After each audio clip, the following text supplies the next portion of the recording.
Hi, this is Sam Clark. You're watching Entertainment Focus. How are you today? I'm very well, thank you. Enjoying this lovely weather in London. It's pretty rare. Yeah, I'm told it's very rare, but either way, I'll enjoy it all the same. So you've been in London for a few days? Yeah, we've been in London for 2 weeks now. Well, in the UK for 2 weeks. We had a week up in Scotland, and besides that, we've just been sort of organising ourselves, doing some press, and just about to head to Northern Ireland.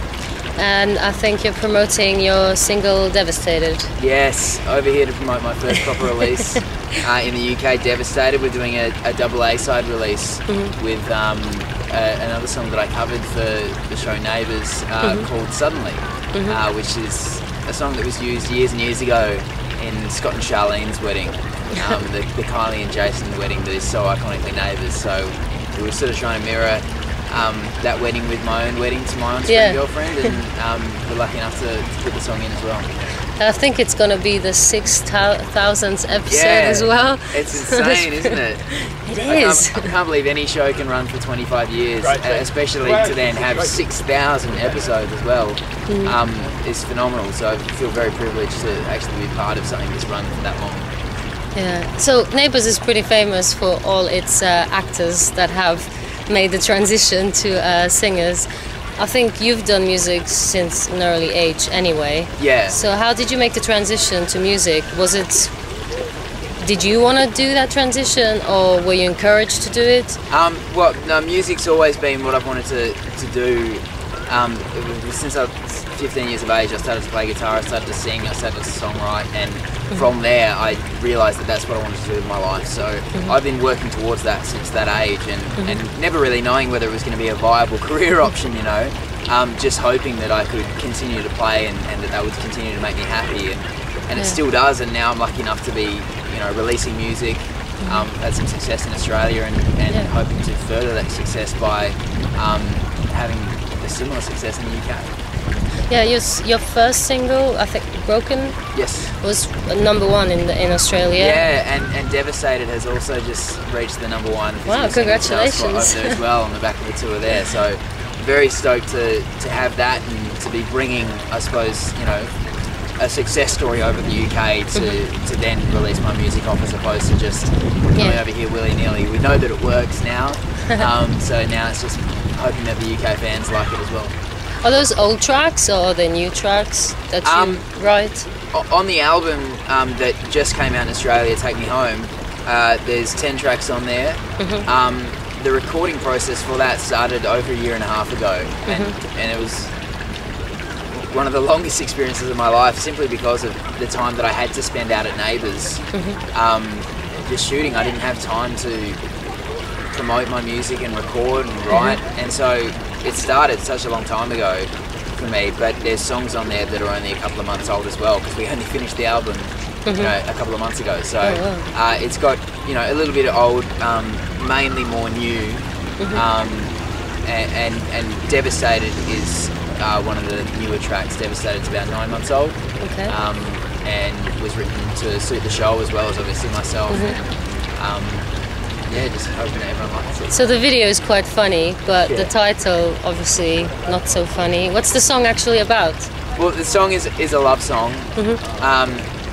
It's kind of like an unrequited love song, but then looking at the fact that you love someone so much it makes you feel devastated. It's kind of like a tongue-in-cheek look at love and how much it can affect you. And so we wanted to have that sort of heightened feeling shown throughout the video clip, and also that tongue-in-cheek look at it all. So I think we matched the song with the video clip quite nicely, even though the title kind of suggests that it could be otherwise. Yeah. Well, the rhythm is quite fun. I mean, it's quite rocky and very. It's quite fun actually to listen to anyway. Yeah. So it's a good contrast, maybe, that the lyrics have a different feel to that. So about the album, is it going to be released in the UK at some point as well? That's what I'm hoping. I've just actually recently had some fans on Facebook make a petition to get the album released over here. I'm having some trouble in terms of convincing my label to release over here, simply because that's such a big move, and you only get to release once. and that sort of shapes your future from there. So I think that the music would go really well over here, and I know that I've got dedicated fans over here, so I want to give them the privilege of, you know, having the music, and I want to be selfish and have them listen to it as well, you know. So I'm trying to get the album released over here as soon as possible. How Devastated goes will obviously play a big part in that. But as I said, I've got dedicated fans over here, so I'm hoping that they, you know, spread the word and get behind me, and then the album can be out nice and soon. And you're doing a college tour, I think, at the moment. Yeah, schools tour. Playing 120 shows in 12 weeks, apparently. For a good cause as well. Yeah, I'm an ambassador for blood donation, so with everything in my life I try and, you know, if I'm doing something that benefits myself, I feel like it's good to balance that out with doing something that benefits other people as well. And I think what I could do best on this tour, in terms of speaking to kids, is promote something that needs to be promoted amongst youth, and blood donation is one thing that really needs to be promoted amongst youth. We've got an ageing population in terms of blood donation, and we need to be the generation to make a change here and actually get involved and make it part of everyday life. So if we can take the stigma away from it and get as many people involved as possible, then you know, I feel as though I'm doing something positive too. Yeah, it's definitely positive thing. So how has the response been? Because you've played a few live shows already. Yeah, we've played 9 shows in the first 3.5 days. Wow. And the response was awesome. It's been phenomenal so far, and you know, I thank the UK so much for welcoming me with open arms, and looking at the fact that I play music as something that goes alongside my acting career, but is also independent from that. That's been one of the biggest struggles, I think. I suppose coming through Neighbours, you know, adds that stigma, but over here I've just been welcomed in such a nice way, and the tour so far, it's only fresh, but once again it's been very positive, so looking to continue that and get to meet as many fans as possible. Do you have any anecdotes yet from the tour? Anything happened, or a particular show that was really good? Well, initially we didn't even have our gear. Our gear got lost in transit, and so we were trying to put on a music show with no gear. Acoustic, yeah? Yeah, well, no guitars even. Oh, so not even? Oh, no guitars, no PA. So comedy we were show. lucky enough to be lent some gear by the first couple of schools. So that was a very, I suppose, nerve-wracking and very interesting start to a tour. Now we've got the gear back. We're like solidly back in you know, that frame of mind where we're fully touring, and you know, we've got control of our sound, which is nice. Everywhere has been so lovely so far, so I don't think that I could even choose between the schools that we visited. But you know, what we did in the Australian tour that we just finished up on was every single week on Friday night, because we had a massive drive on Friday night, we would try and remember in order the schools that we'd visited. So we've done that already for week 1, and we're going to try and do that for the UK. It is, you know, over twice as long, the tour here in the UK, so it's going to be quite difficult, and we'll very much test the brain, but we'll try and be doing that for the tour as well, and chuck that up on YouTube. Is that going to be the rest of your year then? Because I think you're here up until December. Yeah, here until December 4th, and then, you know, have to leave the country for visa purposes and stuff like that, but I feel so at home here. It's really like a second home, and I kind of feel, in a sense, like I have a real sense of belonging here. So I very much look forward to coming back and possibly setting up something more permanently over here in the future. Well, there's Kylie, so, and she used to be in Neighbours too. Yeah. So it's only a natural progression. Exactly. Do you think that at some point that's what you want to do, just music?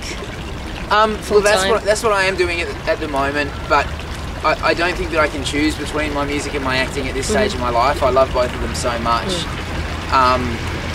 You know, I suppose it's selfish to greedy. Choose both. I'm very greedy, but I simply can't choose between the two. So I'll put in that extra work and the extra time to try and make both of them happen for as long as I can, and hopefully that leads me in the right direction. Do they complement each other? Because you mentioned that some of the tracks you wrote were in basically in respect in the show, in the show. Yeah, I suppose, you know, I waited a long time before I put any of my music in the show. I didn't want it to be something that controlled where my music went. So yes, they complement each other in certain ways, but they're also, as I said before, they're very independent of each other. And I find the two they're both very creative parts of my life, but they're two very different creative parts of my life. One is being someone else, and the other is trying to search within my soul and find myself and share myself with people. So they're two very hard things to swap between, I find. In terms of songwriting, it's very hard to play Ringo 5 days a week and then write about Sam the other days of the week. So it's been a great lesson in terms of that and being able to switch on as a writer. But it's nice now to just have the time to just be me and to write about what I'm feeling about and write more often. Are your songs personal then? Yeah, I basically write from personal experience. I sometimes write vicariously in a sense, but usually that's based on how I view other situations anyway. So it's all very personal for me. Music is really sort of like another language for me in a way that I deal with certain things in life and let out my emotions, and that writing process is very personal.